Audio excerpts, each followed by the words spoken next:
Movie की शुरुआत में हम एक नॉवेलिस्ट को देखते हैं जिसका नाम है जेनिफर, जो न्यूयॉर्क से यहाँ लुजियाना आई थी क्योंकि उसे एक शांत और सुकून वाली जगह चाहिए थी अपना नॉवल लिखने के लिए। इसके लिए उसने इस ओल्ड मैन से एक घर रेंट पे लिया जो काफी सुनसान वाले इलाके में था और उसके आसपास था एक घना जंगल। जेनिफर इस घर के लिए निकलती है पर जल्दी वो समझ गई थी कि वो रास्ता भटक गई। वो एक गैस स्टेशन जाती है जहाँ उसकी मुलाकात तीन लोगों से होती है, जॉनी, स्टैनली और एंडी। पहले तो ये तीनों उसके साथ फ्लर्ट कर रहे थे, फिर जॉनी उसे रास्ता बता देता है और जेनिफर अपने नए घर में पहुंच जाती है। घर बहुत ही अच्छा और शांत था। जेनिफर अपना सामान सेटअप करती है, फिर शुरू करती है अपना नॉवल लिखने का काम। वो वहाँ मजे में थी और नेचर को एंजॉय करती है, पर जब शाम को वो फोन पर बात कर रही थी तब वहाँ एक आवाज होती है। बात जाने पर वहाँ कोई नहीं था। फिर वो वापस आकर बैठ जाती है पर गलती से उसकी ड्रेस पर वाइन गिर जाती है। जेनिफर अपना ड्रेस निकालकर उसे साफ करती है, तभी हम देखते हैं कि कोई छुपकर उसका वीडियो बना रहा था। अगली सुबह जब वो जॉगिंग पर थी तब उसे एक खंडर दिखाई देता है। जेनिफर थोड़ी देर उसे देखती है, फिर वहां से वो चली जाती है। घर पहुंचकर वो देखती है कि नल से गंदा पानी आ रहा था, इसलिए वो प्लम्बर मैथ्यू को बुलाकर उसे ठीक करवाती है और नल के ठीक होने पर वो खुशी से मैथ्यू को किस कर देती है। इसके बाद हम जॉनी, स्टैनली और एंडी को देखते हैं। स्टैनली वीडियो देख रहा था और यहाँ हमें पता चलता है कि उस रात जेनिफर का जिसने वीडियो चुपके से शूट किया था वो और कोई नहीं बल्कि स्टैनली था। फिर वो तीनों उस वीडियो को देखकर बहुत खुश होते हैं। अब यहाँ इनका चौथा साथी मैथ्यू आता है जो उन्हें बताता है कि जेनिफर ने उसे किस किया है। ये सुनकर इनका दिमाग घूम जाता है और अब इस मूवी का घिनौना पार्ट शुरू होने वाला है, क्योंकि अब ये जेनिफर के अकेले होने का फायदा उठाने के बारे में सोचते हैं। इसके बाद ये चारों लोग जेनिफर के घर में घुस जाते हैं और उसे जबरदस्ती बियर पिलाते हैं। फिर उसके फेस पर बेसबॉल बैट रखकर उसे दांत दिखाने को कहते हैं। उसके दांतों को उखाड़ने की कोशिश की जाती है। स्टैनली कंटिन्यूअसली वीडियो बना रहा था, फिर पिस्तल को उसके मुंह में लगा दिया जाता है। जेनिफर उनकी इस हरकत से काफी डर रही थी, पर वो किसी तरह उस घर से भागने में कामयाब हो जाती है।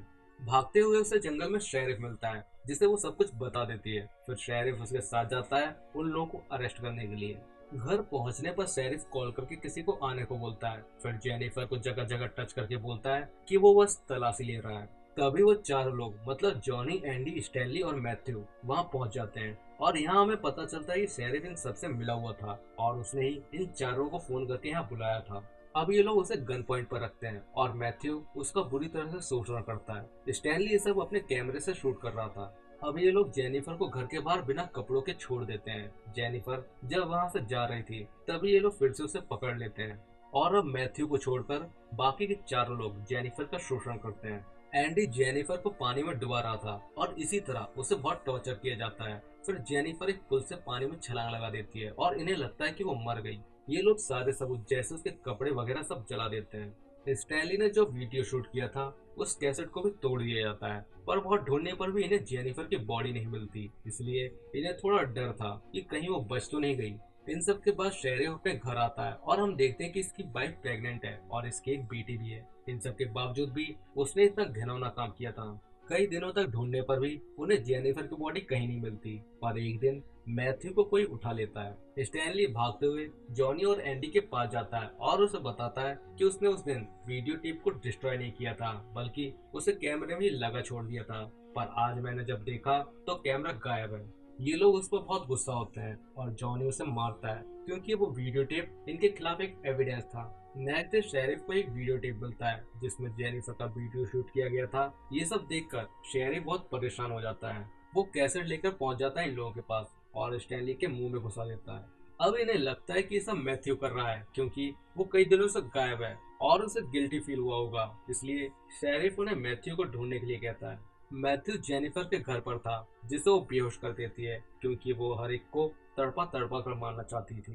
मैथ्यू को ढूंढते हुए एंडी को एक म्यूजिक सुनाई देता है, इसलिए एंडी और स्टैनली दोनों उस म्यूजिक की तरफ बढ़ते हैं। तभी एंडी को लगता है कि ये आवाज जरूर उस खंडर से आ रही है, इसलिए एंडी खंडर के अंदर जाता है। वहीं स्टैनली जाता है खंडर के पीछे जंगल में। तभी स्टैनली को जेनिफर दिखाई देती है और जैसे वो जेनिफर की तरफ बढ़ता है उसका पैर एक ट्रैप में फंस जाता है जो कि जेनिफर ने ही लगाया था। वो दर्द के मारे एंडी को बुलाता है और जैसे ही एंडी वहां आता है जेनिफर उसे बेसबॉल बैट से मारकर बेहोश कर देती है। एंडी की जब आंख खुलती है तो वो देखता है कि उसे बाथटब के ऊपर लिटाया गया है जिसमें पानी स्टार्ट हो जाता है। दूसरी तरफ स्टैनली को एक पेड़ से बांध दिया जाता है और जेनिफर उसे कैमरे से शूट कर रही थी, यानी कि जैसा जेनिफर को फील हुआ था वो वैसा ही इसे फील कराना चाहती थी। वो एक मरे हुए चूहे को उसके मुंह में घुसा देती है और मछली पकड़ने वाले कांटों को उसकी आंखों में घुसाकर धागे को पेड़ से बांध देती है ताकि उसकी आंखें खुली रहें। फिर वो फिश को काटकर उसके अंदर का हिस्सा उसके फिश पर मसल देती है ताकि कौवे फिश की स्मेल से अट्रैक्ट होकर उसके फिश को नोच नोच कर खाएं, और ऐसा होने पर वो अपनी आंखें बंद भी नहीं कर पाएगा। अब बारी थी एंडी की। वो उसे बार बार पानी में डुबो रही थी जैसा एंडी ने उसके साथ किया था। एंडी उससे माफी मांगता है और उसे छोड़ने को कहता है, पर जेनिफर उसे याद दिलाती है कि उसने भी उसे छोड़ने के लिए कहा था। खैर, अब जेनिफर बाथटब में एसिड डाल देती है और एंडी बाथटब पर जिन दो लकड़ियों के सहारे लेटा हुआ था उसमें से एक को वो हटा देती है, जिससे एंडी का बैलेंस बिगड़ जाता है और एंडी का अगला हिस्सा एसिड की वजह से गलने लगता है और वो मर जाता है। दूसरी तरफ स्टैनली को भी कौवे का झुंड नोच नोच कर मार देता है। इसके बाद बारी थी जोनी की। जेनिफर भड़कीले कपड़े पहनकर उसके पास जाती है और उसके सर पर रॉड मारकर उसे बेहोश कर देती है। फिर इसे बांधने के बाद वो इसे भी दांत दिखाने को बोलती है जैसे जॉनी ने उस टाइम उसे बोला था। फिर वो जॉनी के सारे दांत एक प्लायर से उखाड़ देती है। फिर वो उसके कपड़े उतारकर घास काटने वाले औजार से जॉनी का पप्पू काट देती है और उसके मुंह में घुसा देती है, और ऐसे ही तड़प तड़प कर वो मर जाता है। नेक्स्ट सीन में हम देखते हैं जेनिफर शेरिफ की बेटी की न्यू स्कूल टीचर बनकर उसके घर जाती है और फोन पर शेरिफ से बात करती है। पर जब तक शेरिफ घर आता है जेनिफर उसकी बेटी को ले जा चुकी थी। शेरिफ उसे ढूंढने जाने के लिए गाड़ी में बैठा ही था, तभी जेनिफर उसे मारकर बेहोश कर देती है जो कि उसकी कार में छुप गई थी। और जब शेरिफ की आंख खुलती है तो वो देखता है कि उसके पिछवाड़े में शॉटगन को ऐसे सेट किया था कि उसके ट्रिगर को एक रस्सी की मदद से उसके सामने बेहोश बैठे मैथ्यू के हाथ पर बांध दिया था। मतलब जैसे ही मैथ्यू होश में आने के बाद अपने हाथ को मूव करेगा तो ट्रिगर के दबने से शॉटगन से निकली गोली दोनों को ही फाड़ देगी और जेनिफर खुद घर के बाहर बैठ जाती है। अब मैथ्यू को जैसे ही होश आता है तो उसके हाथ के हिलने की वजह से गोली चल जाती है जो शेरिफ के पिछवाड़े से निकलते हुए मैथ्यू को लग जाती है, और इस तरह जेनिफर अपना बदला ले लेती है। और ये मूवी यहीं पर एंड होती है। दोस्तों, जल्दी इसका सेकंड पार्ट भी चैनल पर अपलोड होगा, इसलिए आपसे रिक्वेस्ट है कि चैनल को सब्सक्राइब कर लीजिए ताकि नेक्स्ट वीडियो का नोटिफिकेशन आप लोगों को मिल जाए। तो मिलते हैं आपसे नेक्स्ट वीडियो में।